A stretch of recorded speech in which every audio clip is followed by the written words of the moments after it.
সম্মানিত প্রিয় দেশবাসী, আসসালামু আলাইকুম ওয়া রাহমাতুল্লাহি ওয়া বারাকাতুহু। আল্লাহ পাকের দরবারে লাখ লক্ষ কোটি কোটি শুকরিয়া, আলহামদুলিল্লাহ। এই করোনার মহামারীতে আমরা যারা বেঁচে আছি সবাই শুকরিয়া আদায় করি, আলহামদুলিল্লাহ। সম্মানিত প্রিয় দেশবাসী, আপনারা দেখতে পাচ্ছেন একটি হাইরাস বিল্ডিং নির্মিত হচ্ছে। এই বিল্ডিংয়ের নিচ থেকে একেবারে টপ ছাদ পর্যন্ত আপনাদেরকে নিয়ে যাচ্ছি। এই টপ ছাদের উপরে অবশ্যই হয়তো জলছাদ, না হয়তো টাইলস, না হয়তো প্যাডেস্ট্রিয়ান ঢালাই, এনিহাও যে কোনো একটাই করা হবে। কিন্তু আপনাদের দৃষ্টি আকর্ষণ করে বলছি, যারা এই ধরনের হাইরাস বিল্ডিং করছেন, অর্থাৎ একতলা থেকে নিয়ে 10তলা বা 15তলা বা 20তলা, প্রত্যেকটি বিল্ডিং কিন্তু আমাদের বাংলাদেশে ওয়াটার ট্রিটমেন্টের কাজ অবশ্যই মাস্ট বি 100% শিওর আপনাকে করতে হবে। না হলে টুডে টুমোরো আপনার এই সমস্যাটা দেখা দিবে, যেটা 2-4-5 বছর পরে সেই টাইলস হোক অথবা প্যাডেস্ট্রিয়ান ঢালাই হোক অথবা জলদাগ হোক, একটা হেয়ার ক্র্যাকিং হয়। এই হেয়ার ক্র্যাকিংয়ের পরিবর্তে কিন্তু যখন অজধারায় বৃষ্টি হয় তখন এই বৃষ্টির পানি পড়ে এই ড্যাম হয়। অতএব আপনাদের সচেতন নাগরিক হিসেবে আপনাদের দৃষ্টি আকর্ষণ করছি, এই যে হাইরাস বিল্ডিংটি দেখতে পাচ্ছেন, হয়তো অল্প কিছুদিনের মধ্যেই এই বিল্ডিংয়ের টপ ছাদের কাজ সমাপ্তির পথে হবে। তারপরে হয়তো সিদ্ধান্ত নেবে টাইলস অথবা প্যাডেস্ট্রিয়ান ঢালাই, না হয়তো জলছাদ। কিন্তু এটা করার আগে যদি ওয়াটার ট্রিটমেন্টের কাজটি করে নেন, তাহলে আপনারা দেখতে পারবেন যে পরবর্তী ভিডিওটা আমরা দেখাচ্ছি যে কীভাবে আমরা টাইলস করার আগে অথবা প্যাডেস্ট্রিয়ান ঢালাই করার আগে অথবা জলছাদ করার আগে আমরা সেই কোল্টার পেইন্টের মাধ্যমে আমরা ওয়াটার ট্রিটমেন্টের কাজটা করতে থাকি। এরকম সারা বাংলাদেশে জুড়েই প্রচুর পরিমাণ বিল্ডিং রয়েছে, সেটা ইঞ্জিনিয়ার হোক বা কন্ট্রাক্টর হোক, তাদের একটি ভুল সিদ্ধান্তের কারণে কিন্তু পরবর্তীতে একটা বিশাল সমস্যার সম্মুখীন হতে হয়। সেটা আমাদের চারিপাশে আপনি দেখতে পাচ্ছেন যে প্রচুর বিল্ডিং রয়েছে। এই সমস্ত বিল্ডিংয়ের কিন্তু সেই কাজগুলো করা হয় না। না করার পরিপ্রেক্ষিতে 2-4-5 বছর পরে সেই ধরনের সমস্যাটা দেখা দেওয়ার পরিপ্রেক্ষিতে কিন্তু আমাদের একটা প্রবলেম সৃষ্টি হয়। সেই প্রবলেমটা আমাদেরকে ফেস করতে হয়। যাদের এই ধরনের সমস্যা রয়েছে, আপনারা এই ভুলটি করবেন না, কারণ হাতি চলে গেছে, হাতির লেজ নিয়ে টানাটানি করা সবার পক্ষে সম্ভব নয় বা করাও ঠিক নয়। কারণ বিল্ডিং যখন করেছেন, এখানে 1 লাখ 1.5 লাখ টাকা খরচ করে ওয়াটার ট্রিটমেন্টের কাজটা করে নিতে পারলে বিল্ডিংটি 100% প্রোটেক্টেড হয়ে গেল।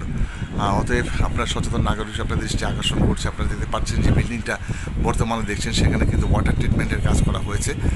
আলহামদুলিল্লাহ, এরকম যদি সবাই সচেতন নাগরিক উপর থেকে আপনারা বিল্ডিংটির কাজ করেন, তাহলে লাখ লক্ষ কোটি কোটি শুক্রিয়া, আলহামদুলিল্লাহ, খুব ভালো হয়।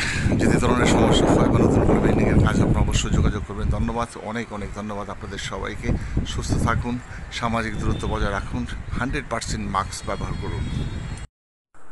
সম্মানিত প্রিয় দেশবাসী, যে কথা বলেছিলাম আপনাদেরকে, হাইরাস বিল্ডিংয়ের টপ ছাদের উপরে আমরা টাইলস করার পূর্বে কীভাবে কোল্টার পেইন্ট ব্যবহার করে থাকি তার একটি বাস্তব চিত্র আপনাদেরকে দেখাচ্ছি। আপনারা দেখেন কত নিখুঁত এবং সুন্দরভাবে এই টাইলস করার পূর্বে সেই কোল্টার পেইন্ট ব্যবহার করা হয়েছে। এই কোল্টার পেইন্টের মাধ্যমে 100% ওয়াটার ট্রিটমেন্টের কাজ আমরা করে থাকি। ইনশাল্লাহ আপনাদের যদি এই ধরনের কোনো সমস্যা থেকে থাকে, অথবা যারা হাইরাস বিল্ডিং করছেন, যারা টাইলস করার সিদ্ধান্ত নিয়েছেন, টাইলস করার পূর্বে অবশ্যই ইউ মাস্ট বি 100% শিওর আপনাদের সবাইকে এই ওয়াটার ট্রিটমেন্টের কাজটি করতে হবে। যা করলে আগামী ভবিষ্যতে আপনার বিল্ডিং থাকবে সুন্দর এবং কখনোই ড্যাম হবে না ইনশাআল্লাহ। এরকম একটি বাস্তব চিত্র আপনাদেরকে দেখালাম। সচেতন নাগরিক হিসাবে আপনাদের প্রত্যেকেরই উচিত, যারা হাইরাস বিল্ডিংয়ের টপ ছাদের উপরে প্যাডেস্ট্রিয়ান ঢালাই, জলছাদ কিংবা এই ধরনের সুন্দর tiles, that means garden tiles আপনারা ব্যবহার করার সিদ্ধান্ত নিয়ে থাকেন, এটা করার পূর্বে অবশ্যই আপনাদের সবাইকে এই ওয়াটার ট্রিটমেন্টের কাজটা করতে হবে। আমরা যেটা করে থাকি কোল্টার পেইন্টের মাধ্যমে। আপনারা দেখতে পাচ্ছেন কত নিখুঁত এবং সুন্দরভাবে এই কাজটি করা হচ্ছে এবং করা হয়েছে ইনশাআল্লাহ।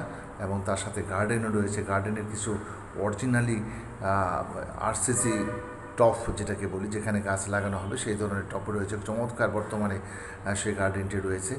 যে কথাটা বলতেছিলাম, যে আমাদের বাংলাদেশে যখন 30 থেকে 38 অথবা 40 ডিগ্রি তাপমাত্রা হয়, তখন কিন্তু অতি তাপমাত্রায় আমাদের এই যে টাইলসের যে জয়নিংটা আছে, এই জয়নিংটা কিন্তু রোদ্রে ফেটে যাওয়ার পর যখন অজরধারায় বৃষ্টি হয়, তখন বৃষ্টি হওয়ার পরিপ্রেক্ষিতে কিন্তু এই সেই জয়নিং দিয়ে যে হেয়ার ক্র্যাকটা হয়, সেই জায়গাতে পানি প্রবেশ করে ভিতরের ছাদটা, টপ ছাদের যে ছাদটা, সেই ছাদটা ড্যাম হওয়ার সম্ভাবনা 100% থাকে। অতএব সচেতন নাগরিক হিসেবে আপনারা যদি যেটা এই কোল্টার পেইন্টটা রয়ে থাকে, এই কোল্টার পেইন্টটা আপনারা ওয়াটার ট্রিটমেন্টের কাজ করে থাকেন, তাহলে ভবিষ্যতে আপনার যদি পানি ভিতরে প্রবেশও করে, তাহলে সেটা আপনার এই ড্যাম্প হবে না। এই ধরনের সমস্যা কিন্তু বাংলাদেশের প্রত্যেকটি বিল্ডিংয়ে রয়েছে। আপনারা দেখতে পাচ্ছেন আরেকটি গার্ডেন হাউস, এখানে টপ ছাদের উপরে একটা গার্ডেন হাউস করেছে, যেটার ভিতরে আমরা চারটি কোটিং করেছি এই কোল্টার পেন্টের মাধ্যমে।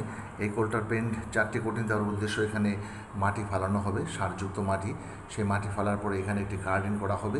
এই টপ ছাদের উপরে একটি হাউস করা হয়েছে। সেই হাউসটির ভিতরে কিন্তু আমরা সেই কোল্টার পেন্টের মাধ্যমে খুব নিখুঁত এবং সুন্দরভাবে আমরা এই কাজটি করে দিয়েছি। সেই কাজটি করার পরিপ্রেক্ষিতে এখানে সারযুক্ত যে মাটিগুলো ফালাবে বা মাটিগুলো ভরাট করা হবে, তারপরে সেখানে বিভিন্ন ধরনের ফ্লাওয়ার অর্থাৎ ফুল গাছের চারা লাগানো হবে। লাগার পরে তারপর সেটা কখনোই ড্যামেজ হওয়ার সম্ভাবনা থাকবে না, কারণ এখানে আমরা 1 কোট নয়, 2 কোট নয়, 3 কোট নয়, 4 কোট দিয়েছি, চারটি কোটিং দিয়েছি। এই ধরনের যাদের শখ রয়েছে, যারা হাইরাস বিল্ডিংয়ের টপ ছাদের উপরে আপনারা এই ধরনের হাউস সিস্টেম করে যারা গার্ডেন করতে চান, আপনাদের দৃষ্টি আকর্ষণ করে বলছে অবশ্যই আপনারা এই কাজটি করার আগে আপনার ওয়াটার ট্রিটমেন্টের কাজ করে নেবেন। ধন্যবাদ, আপনাদের অনেক অনেক ধন্যবাদ। সবাই ভালো থাকেন, সুস্থ থাকেন, করোনার মহামারীতে আল্লাহ পাক সাবস্ক্রাইব করুন এবং পাশে থাকা বেল আইকনটি বাজিয়ে দিন। ধন্যবাদ, অনেক অনেক ধন্যবাদ।